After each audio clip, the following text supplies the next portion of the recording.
Hi, and welcome to week 9 of reading. Over the past 9 weeks, we have looked at all different types of stories, whether we have been doing reading together, and for some of you, that's with me in school, others, that's me and you on Nearpod, or if you've done it by yourself when we were using reading A to Z. Regardless of how we've been doing it, you have read many different types of stories.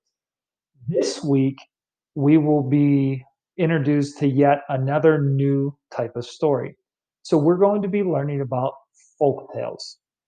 Now, I'm not going to get into a big discussion as to what it is because our very first Nearpod for the week will explain it to you. In fact, after doing this for so long, I thought maybe we needed to change things up a little bit. So, a few things just to keep in mind before we get started with our work for the week. First of all, folk tales are very, very short stories, and they are short stories that tell a very important message.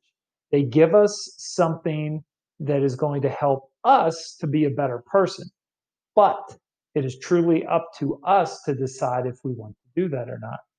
So, because these are very short stories, it's going to make our reading work for this week look very different. So, your very first Nearpod for Monday today will be mainly just learning and listening about what is a folk tale. Because it has never been anything that I have taught you or Miss Muffy may have sat down and taught you word for word. We need to understand it because as a good reader, if we don't know what we're reading, there's no way we're going to be able to answer questions or be able to have a discussion as to what a folk tale is. So that will be your Monday lesson. Then on Tuesday, we will be reading the folktale, The Five Headed Chief.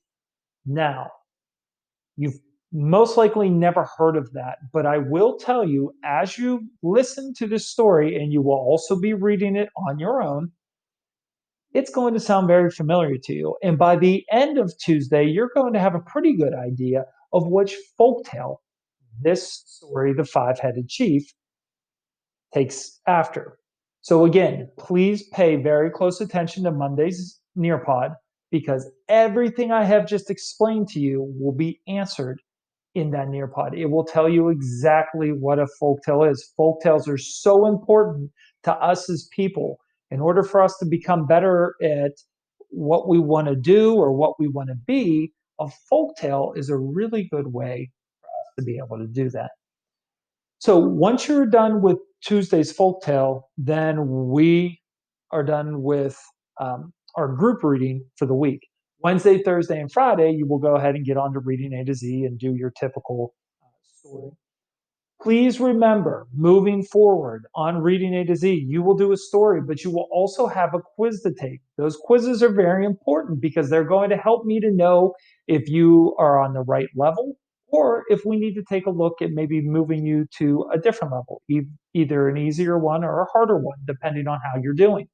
You've put a lot of time and effort into your reading and making yourself better. So we need to make sure that we're challenging ourselves and reading the things that push us to continue to get better. When we're done with that, next week, we're going to come back, and on Monday and Tuesday, you will have different folk tales. So you will read a new folk tale each day. And then, of course, next week, Wednesday, Thursday, Friday, you will have the reading A to Z activities to do once again.